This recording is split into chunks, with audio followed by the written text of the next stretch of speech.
اللہ تبارک و تعالیٰ قرآن کریم کے اندر ارشاد فرماتا ہے وَمَن تَطَوَّعَ خَيْرًا، جو اپنی طرف سے بھلائی کرے، فَإِنَّ اللَّهَ شَاكِرٌ عَلِيمٌ، بے شک اللہ نیکی کا بدلہ دینے والا ہے، علم والا ہے۔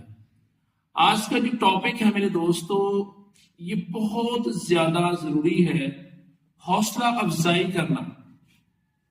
یاد رکھیے گا کہ ایک بچہ جو ہے بالکل نکما ہے، لیکن اگر آپ اس بچے کی حوصلہ افزائی کرتے ہیں تو ناکام سے ناکام بچہ بھی کامیاب ہو جاتا ہے۔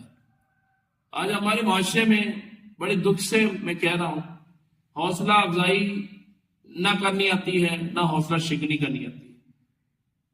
حوصلہ شکنی زیادہ کی جاتی ہے، جیسا کہ یہ پچھلے دنوں آپ نے دیکھا ہوگا کہ ایک نوجوان نے، اسٹوڈنٹ جو میٹرک کا اسٹوڈنٹ تھا، اس نے چھلانگ لگا کے خودکشی کر دی۔ جب تحقیق پتہ چلی تو اسکول کی طرف سے نہیں سلسلہ تھا، گھر کے اندر گھٹن والا ماحول تھا، اور تو کچھ کر ہی نہیں سکتا۔ تو مجھے تو پہلے پتا تھا، اور سارے وہ والد جائے گا، والد یہ کہتا ہے کہ میں پورے خاندان میں منہ دکھانے کے قابل ہوں تیری وجہ سے۔ اب بتائیے اس بچے کو کس طرح کرٹیسائز کیا گیا۔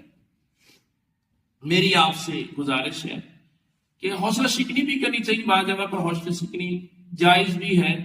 مثال کے طور پر ایک بندہ چنگا بھلا ہے، کپڑے بھی اچھے پہنتا ہے، گاڑی بھی سب کچھ، لیکن اس کو بھیک مانگنے کی عادت، وہ ہر وقت مانگتا رہتا ہے۔ اس کی حوصلہ شکنی کی جائے، یار یہ تو کیا کر رہا ہے۔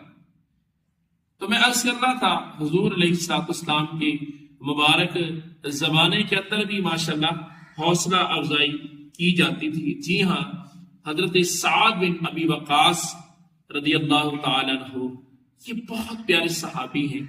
یہ ظہر میں تقریباً ان کا ایسا وقت آ گیا کہ یہ دنیا سے چلے جائیں گے، تو حضرت سعد بن ابی وقاص رضی اللہ تعالیٰ عنہ سرکار صلی اللہ علیہ وسلم کی بارگاہ میں عرض کرنے لگے، یا رسول اللہ یہ میری وصیت ہے اور ایک میری بیٹی ہے۔ لیکن حضرت محمد مصطفیٰ کریم صلی اللہ علیہ وسلم نے ارشاد فرمایا کہ سعد، ابھی تو نے زندہ رہنا ہے، ابھی تو نے دین کا کام کرنا ہے، تیری وجہ سے اسلام کو بہت زیادہ رونق ملنے والی ہے۔ وہی سعد بن وقاص نے جب یہ ظہر میں گفتگو سنتے ہیں، فرماتے کہ عصر کی نماز میں نے محمد مصطفیٰ